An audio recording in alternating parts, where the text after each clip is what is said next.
And it's my pleasure and honor to introduce our distinguished guest this evening. He's president of the Partnership of Historic Bostons, producer and designer of this beautiful history kiosk in the back that's on loan to us right here, and we're so grateful to have that. Also produces walking tours for Boston by foot, and if you have to experience one of those tours, especially if you're from Boston and you're familiar with the Washington Street, Tremont, Milk, School Street, and you take it for granted and you walk around, and if you're with John on one of the tours, all of a sudden he'll just take you back in time. He knows what's happened on every footstep. If you close your eyes, it's just the greatest thing. He'll talk about what it was like in the 17th century. So without further ado, it's John Morrison. Let's give him a warm welcome.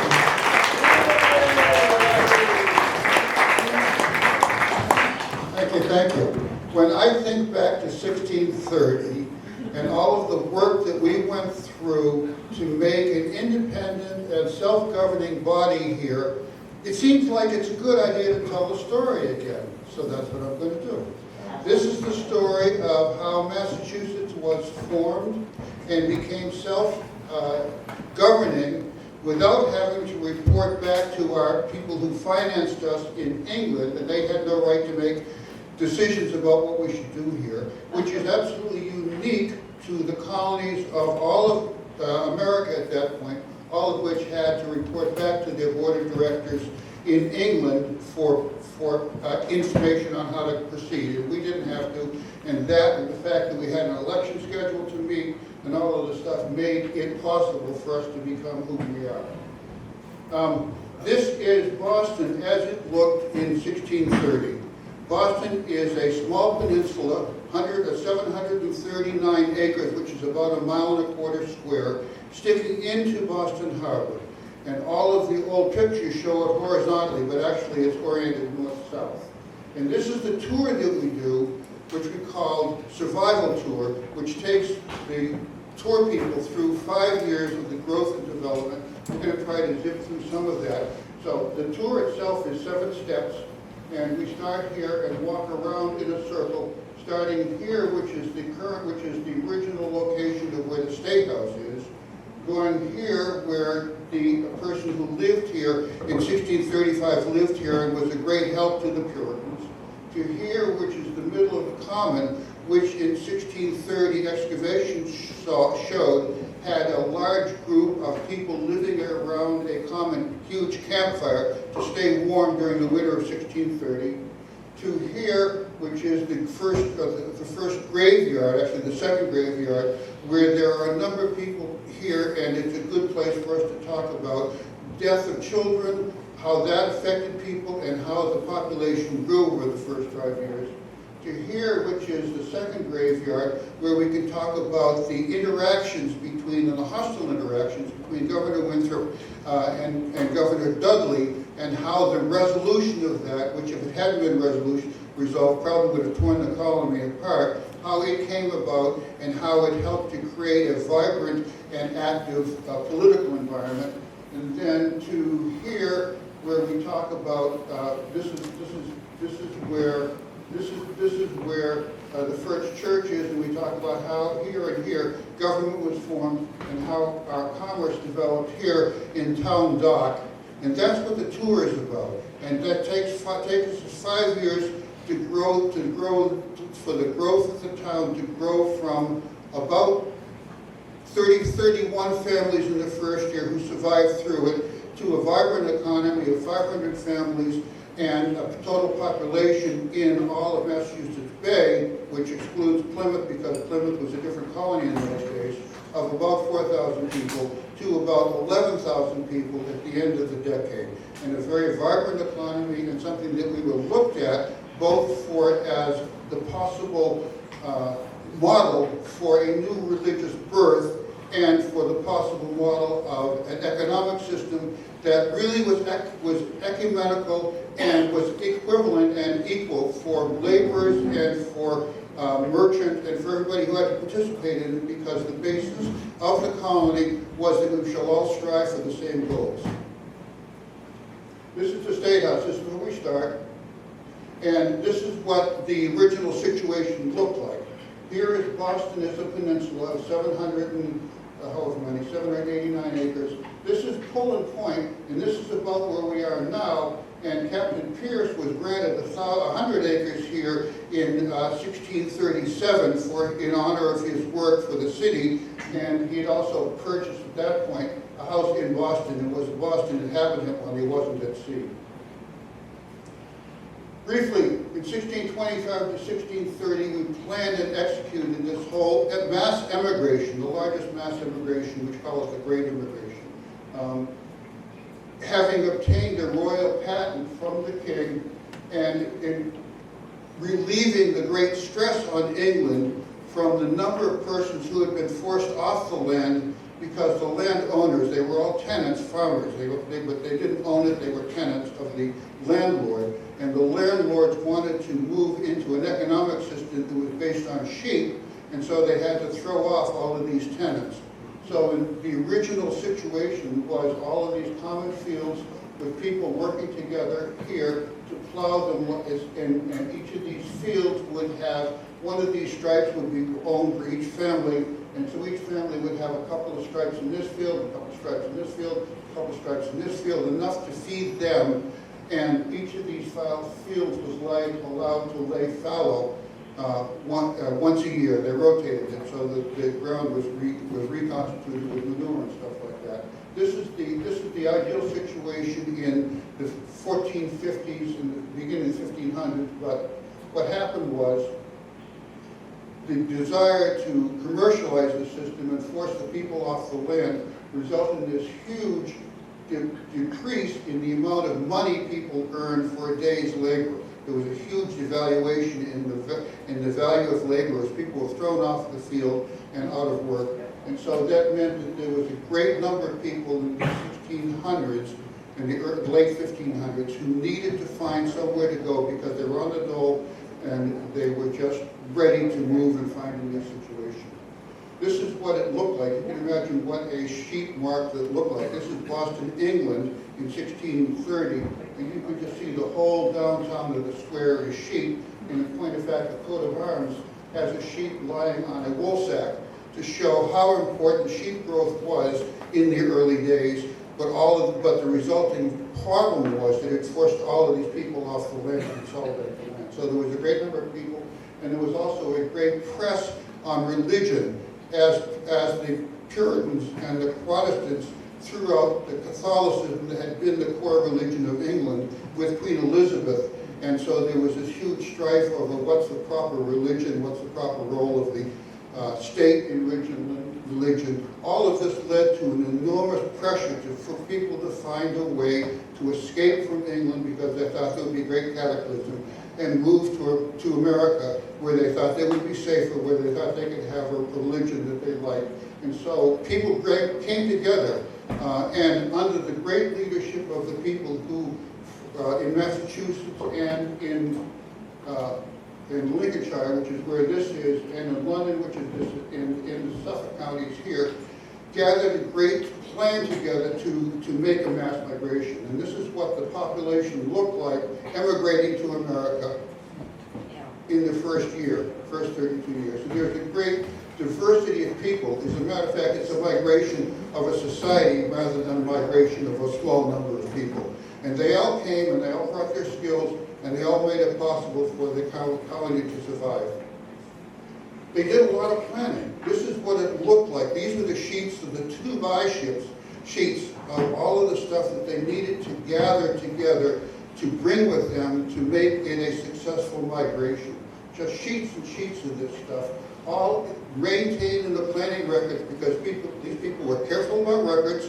They were careful about explaining what they were doing. and records were part of it. So this is a list of things that would need to be gathered to support the first ship that was coming over in 1628 to begin to establish a base of operations in Salem.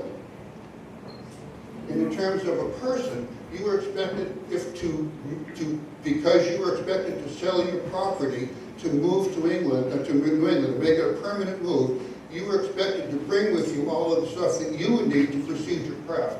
So these are typical of the kinds of to-do lists that people were supposed to rely on in bringing over their own information. The great advantage that they had was that they had received a royal charter rather than just a charter as an economic company. And the royal charter said, you may make laws as long as they're not opposed to the laws in England. You are not responsible for taxes to the Commonwealth, to the Crown for 7 years on anything you export and for 21 years on anything you import. And you can go about doing this without any recourse back to the people in England who have funded you. Their responsibility would be to collect any money that's owed to them, but not through us. So this great charter gave us the kind of independence that other colonies didn't have and made it possible for us to find ourselves in this activity. The great moment came in 1629 of August 29th when there was a meeting of the people who were prospective to move, who had to vote on whether or not they would leave the charter in England where it would be subject to confiscation, or whether they would bring it with them where it couldn't be confiscated, where it could be protected, so that it would be a way of protecting their own independence. So they, by a vote of hands, authorized the movement of the charter to America on the first ship, and in point of fact, they also moved the original copy of the charter, so there was nothing left in England that could be confiscated that would have impaired their ability to be independent people. So they moved. This is the ship, the model of the ship, and you can see how many ships there were that came over. There were 11 ships in the first wave of ships that came over the first year. The Arbella was the admiral of the fleet, and John Winthrop, the governor, came in it with other persons who were going to be the senior administrators. If this ship had sunk, I don't know what would have happened, but it didn't. When they got to Salem, which was their original destination, this is what they saw. They saw most of the people in Salem, who'd been there 2 years at this point as the fore guards, had houses that were, some of them were made of wood and sawnwood, some of them were still living in English wigwams where they had bent together these branches and then thatched them so that they had a shelter inside, often big enough for several families. But the colony they found was, from Winthrop's point of view, doing well. He said that they were supplied with good venison pastry, good beer, and most of the people went ashore and gathered fine strawberries. That sounds very nice. This is the kind of stuff that was being sent back to England to entice people to come. Dudley, his assistant governor, however, wrote back, we found the colony in sad and unexpected conditions. 8 of the 300 were dead. Many of those alive were wicked and sick, and all of the corn and bread amongst them was hardly sufficient to feed them for a fortnight. Much of the marvel in this story is the interaction, oftentimes hostile, between Winthrop and Dudley. Both of them very independent people, both of them come from very different backgrounds.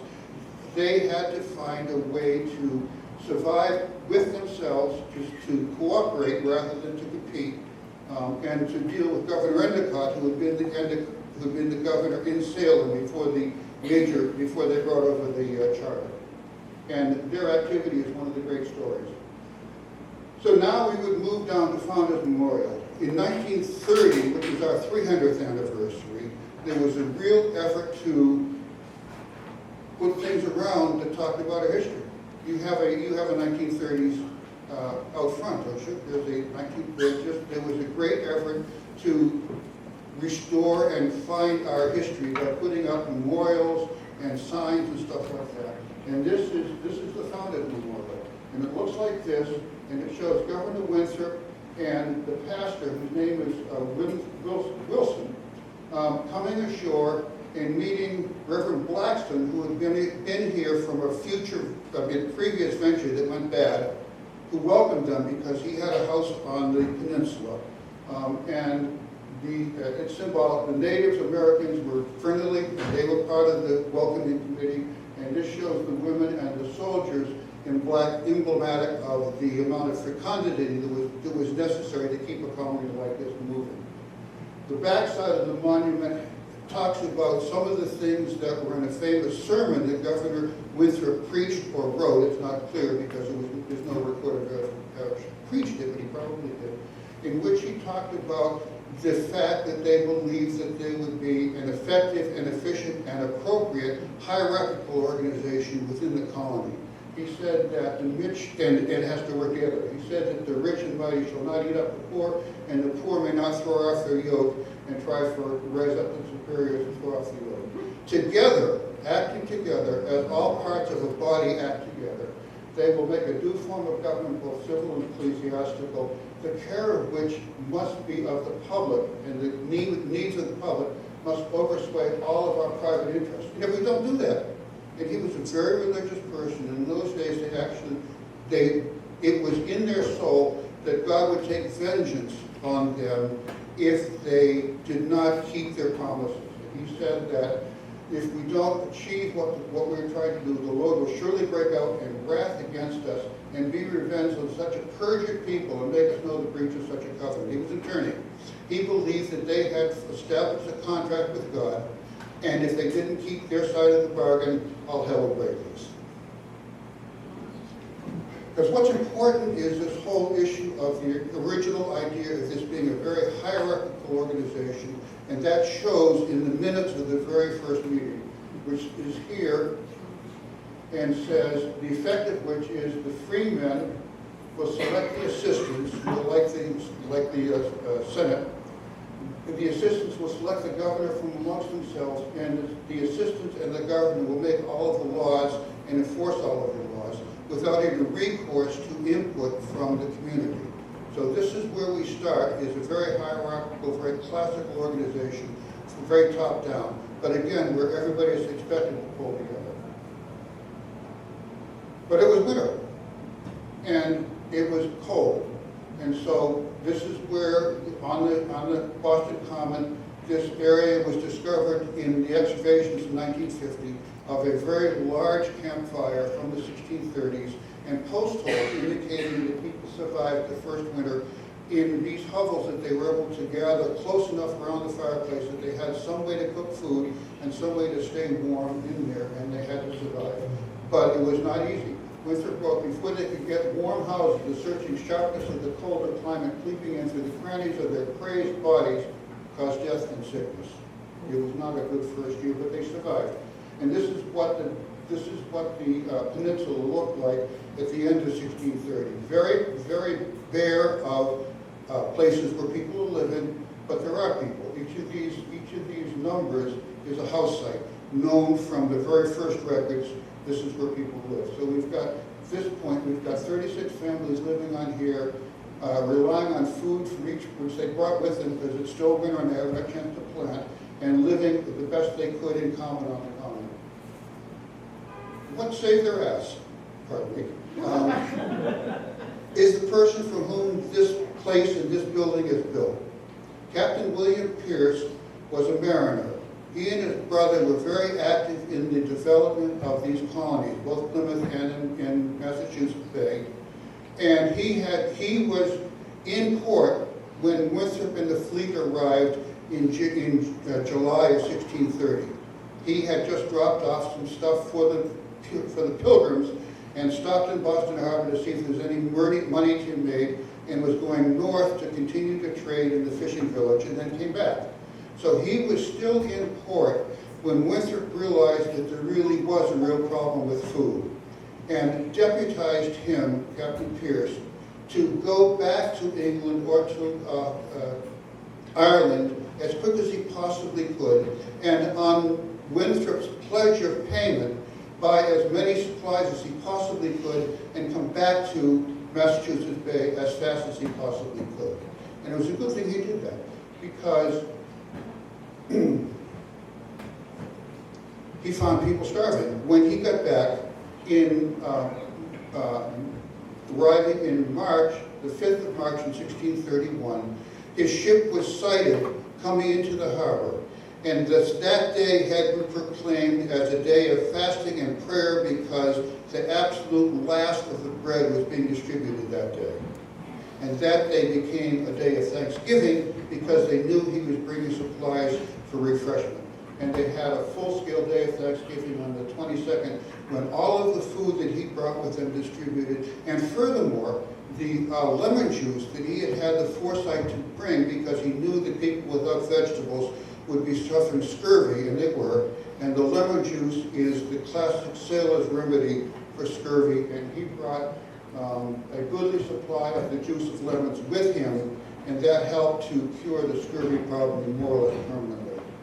He went back again, but what we had learned, this is about as far as I'm going to go, what the colony had learned from their interaction with the Native Americans who came and were interested in a treaty of peace and a treaty of mutual support from the very beginning, because the Maine Indians had been up and down the coast ravaging the local tribes, and they wanted the Puritans to join in them in an alliance against the northern Maine Indians if they should come.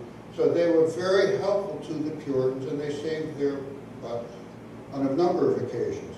But what they did do is, since the Puritans did not have the wherewithal to bring with them all of the draft animals that were needed to pull the heavy plows back and forth, the Native Americans taught them how they planted, which was to gather together mounds of dirt and to fertilize them with alewives, which ran in great profusion in the rivers in the springtime, and then to do sequential planting. The first in the mound are the seed corn, and as the shoots come up, then plant around them the beans, because they're twining, and they'll twine around the stalks of corn and grow up with them. And when they have reached a height high enough, then plant the melons and the pumpkins, because they have broad leaves and they will shade out the weeds. So you have a self-sufficient and self-supporting mound that is a great resource of food for them, high-calorie food too. Turns out that the food that the Native Americans were eating was much higher calorie and therefore effectively much more nutritious than the kinds of grains that the English had expected to grow and found it was very difficult to grow in our climate and our soil. So not only did they teach them how to plant, they provided a food source that was much more nutritious, and that helped them to become, in the end, a food exporting economy. So, to conclude, Captain Pierce was sent again back to England to bring the first set of new people coming in, and he did that. And one of the things that you can see that's interesting is about how long it takes to go back and forth, because of the Gulf Stream going from east, going from here towards England, and the prevailing winds blowing that way, is much quicker to sail from Boston to England than it is to sail to England to Boston. So he made the trip from Boston to England in 20 days, and return trip took 70 days. But he got back, and he brought with him a new load of people to join, but important in there was John Winthrop's wife, Margaret, who he had missed. And he was very much in love. You can read Winthrop's letters, and they're love letters, and he loved his wife. And so, as Winthrop wrote, the children came on shore, he went to the boat and stayed all night. Returned happy. And they had all of the people learned that these people had come, and the great joy of this, and the great success at the end of year one was the November 7th, 1631 was officially proclaimed as a day of Thanksgiving, and a day of Thanksgiving and great eating, because the people came to welcome them and brought great stores of provisions, including fat hogs, skins, venison, poultry, geese, partridges. So all the like, joy, and manifestations of love had never before been seen in New England. We gave a day of Thanksgiving in Boston. The next stop that we make is Granite Graveyard. So now we have a way of growing food. We have an incoming supply of people. The question is, will the population continue to grow to a size where we will have to be reckoned with in England? One of the problems was infant mortality. This is the graveyard, and this is the so-called Tomb of the Innocents.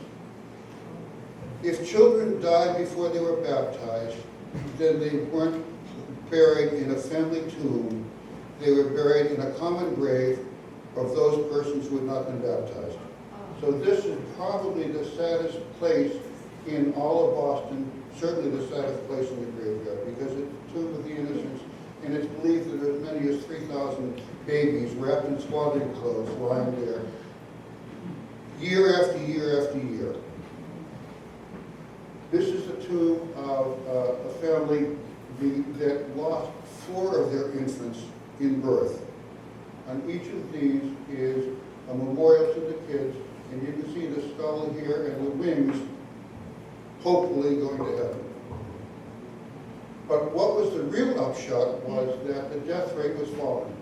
This is a graph I did of the original records, and in those days you did not have to be a churchman to be a townman. You didn't have to be a townman to be a churchman. But at any rate, this graph shows the number of births per year as the number ascending year to year to year in Boston, and also this graph shows the number of deaths, because those are also given for the townspeople. And when you do the math, this is the resulting least squares line, if you, those of you who heard the stats, to show that the percentage of children dying in their first year fell from 20% to 10% over the first 1645, that's the first 15 years. So as horrible as it was at the very beginning, it became still horrible, but less horrible. And what it meant was that the population could grow from influx of new people, but also could grow internally as the children moved up into the second generation and then into the third generation. And by the end of 1640, we were at the population of around 74,000 in Massachusetts Bay. And you can see during the first 5 years, as we spread out, new towns had to be made because new people were moving to different parts of town. So by 1635, Salem, Dorchester, Boston, Watertown, Roxbury, Lynn, Charlestown, Cambridge, Ipswich, Newbury, Weymouth, and Hingham were all established towns, established within the first 5 years of the Puritans' arrival. So a very great influx of people and a very great effort to establish all of the eastern seaboard. As you can see, there's nothing really moving inland at this point. The development of the inland towns starts really after 1630 with Concord and towns like that beginning to be established and populated.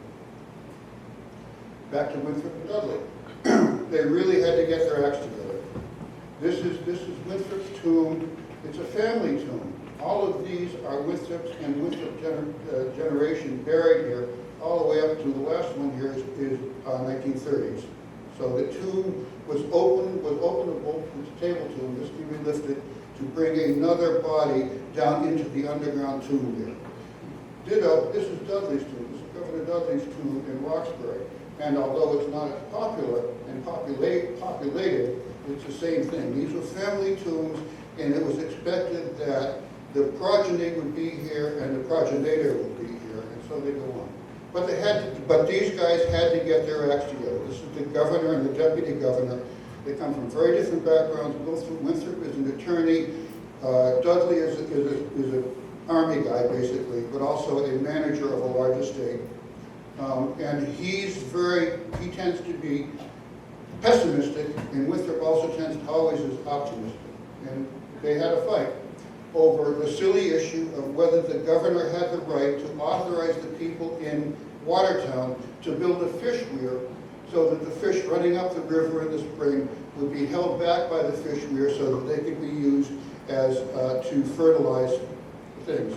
And Dudley took the very extreme point of view that the governor had no authorization to do anything between the 4 times a year that they met as a council that he hadn't been authorized to do. And Winthrop took the position is I have historically, the right to do what I think is necessary as long as it doesn't cost any money.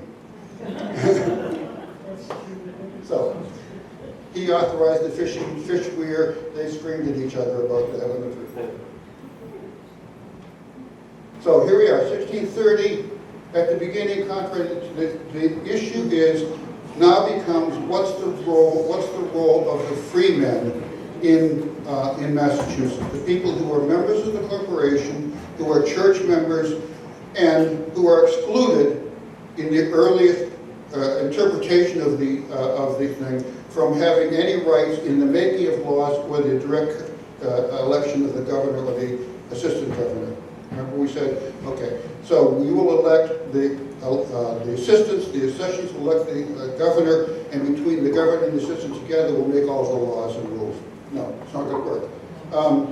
So by 1632, Watertown refused to pay taxes for mutual support unless they had representatives who could work on that issue. And after great fright, Winthrop relented to Dudley and said, okay, each town can have 2 representatives come, and they get the right to discuss with us on the imposition of taxes, to consent to the imposition of taxes, and have the responsibility for collecting the taxes when they are assessed. That gave us representatives. 1634, the issue boiled over again on what's the role of the governor. All of this issue is defining the role of the governor. And Dudley at his assistance had all of the representatives from the various towns vote that they wanted to be able to read the charter, which Winthrop carried around with him, rolled up on his side like a sheath knife, and just was very protective of it. Nobody had read it, so when they unrolled it and read it, they discovered, aha, the charter says that the freemen will elect the governor and the assistant governor and the assistants directly.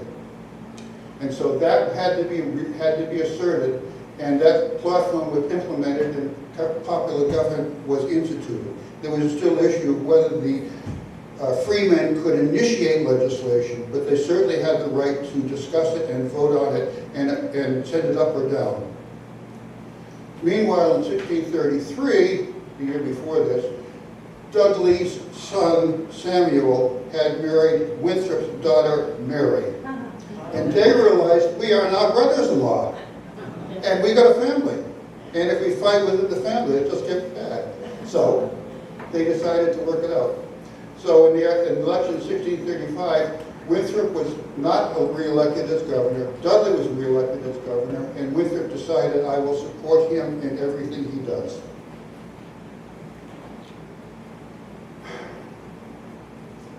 What happened here was there was a meeting house. There was church every Sunday and also on every Thursday. But the meeting house was a meeting house. Church in those days, the building itself was not sacred. The building was a meeting place where church took place and a meeting place where meetings took place. And what happened here was the fatal separation of church and state. Because the question came, can the ministers and the deacons of the church run for office? The answer was no. They cannot do that. They have no official voice in political decisions because they are performance churchmen.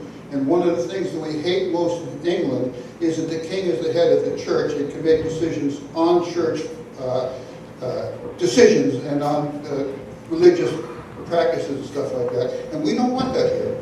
We want a total separation of church and state. And so this was a key decision that was made. Could have gone the other way, but the decision was made that the religious members cannot participate directly in church. This is where the meeting house was kept. This is where the old state house is. That's where this plaque is right here. When you see it downtown. And these were the accomplishments by 1635. A legal and judicial separation of church and state, definition of the roles of the governors and the assistants, and the 3 elected representatives for each town, and the fact that the governor had rights to take action between the 4 legislative sessions of the year as long as it didn't cost any money that hadn't been already appropriated. The requirements, the representatives must concur and consent on laws and taxes, and possibly they may be able to generate the laws. We'll work on that later. There will be regular meetings of the government 4 times a year to make laws and to hold trials for the most serious offenses, and there will be a series of inferior courts, meaning locally, in each town or each jurisdiction. They called them the shires. So they didn't call the colonies, they called them shires in those days. And each shire had an inferior court for divorces and things like that.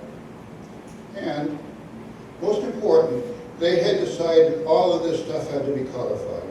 And so the major decision in 1635 was we will incorporate and print all of our laws, and we will print them in such volume that everyone who needs to have a set of laws can have access to a set of laws.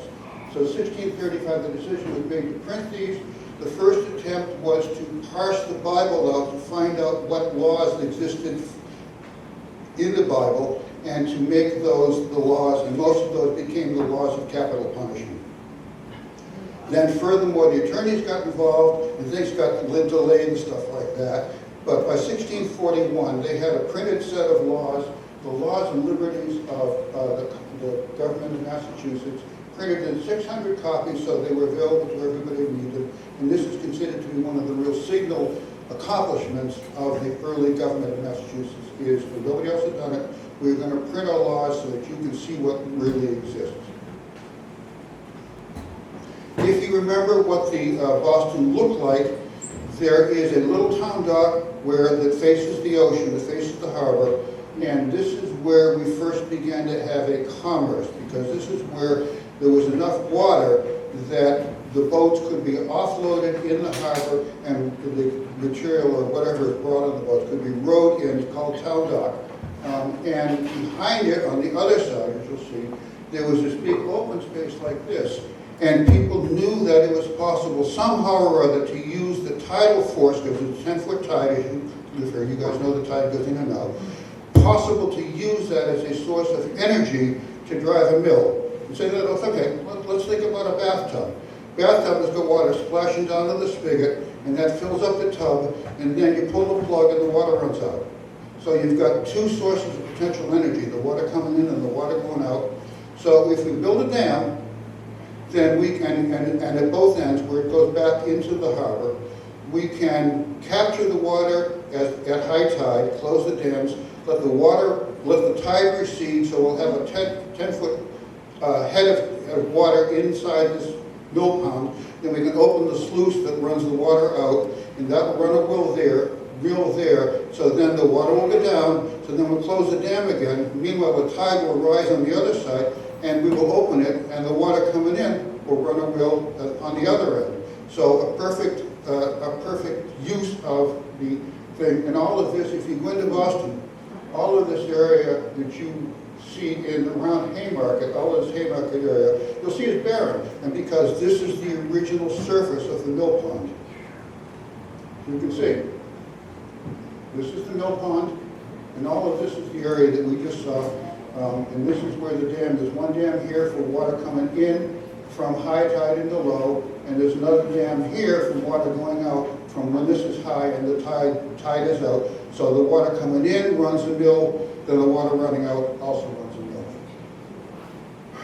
Our friend Captain William Pierce had become by then an official citizen of Boston. He was sort of traveling, though he never gave up the sea, and he actually died at sea with the Spanish cannonading his ship. He didn't want to be there, but he had a commitment. But he became a citizen of Boston, and he bought a house here, which is now State Street. In those days, we called it King Street, and lived here. And also, for his services to the colony, had gotten 100 acres of land on Poland Point, and so he had this little noble here. John Winthrop had this piece here, and also John Winthrop had this piece here. And when Winthrop died, so when William Pierce was killed in 1641, his widow, a few years later, sold to a friend, Dean Winthrop. And Dean Winthrop had also inherited from his father when his father died. So he amalgamated this piece and this piece and this piece, and the house that we were living in, I think, is somewhere around here. The house that we're in now is somewhere around here, the Dean Winthrop house, which may, in fact, I believe it would have some of the timbers from the house that William Pierce had built here, because who would not use timbers if they possibly could? Yes, sir. Question. The house that you just mentioned, which is our house. Yep, exactly. What year do you think it was built? Well, it's 1670s, right? Pardon? Well, that's a good question, you see, isn't it? Question. I understand. That Pierce house is something like 1670, I think, as I remember. I don't know exactly. You certainly. What's your answer? The first part of the house Yep. that was built about 1637. Okay. And then it was enlarged, Enlarged and moved here too, right? and they added a petition in the Yep. back. Yep. But you don't have any records of that. No, there is no record for, if somewhere in Dean Winthrop's library, there is a building permit showing that he has the right to build and take down Pierce's house and reuse some of the beams and rafters and maybe some of the sidewalls to build a house for himself, that would be a fabulous find. Anyway, so we begin the building of vessels. Two of the vessels that Pierce captained were actually locally built. The first one, not the Blessing of the Bay, was something that was ordered by Governor Winthrop because he needed a way to bring commerce and news to all around to Plymouth and then around into Connecticut, because Connecticut was becoming also populated at this point, and up the Connecticut River to bring, encircle and bring into commerce all of the four, because the two in Connecticut, New Haven and Connecticut itself, Hartford, were separate colonies in those days, to bring all of them together for mutual defense and for mutual commerce. So he had the Blessing of the Bay built, and it survived. And the first ship of 100 tons was built in 1633, and a ton in those days is a barrel as big as 4 hogsheads, spelled T-U-N. So when you see a 100-ton ship, that means a ship large enough to carry 100 of these quadric hogshead barrels, big as big, sure. That's what a ton is, and that's how the carrying capacity of ships was made in those days, is how many of those barrels it could carry. To conclude, by 1635, and these maps are called Lamb maps, George Lamb. They were made in the 1910s and the 1915s by George Lamb, who was a surveyor in Boston and worked for the city, and who had a personal interest in Boston history and researched the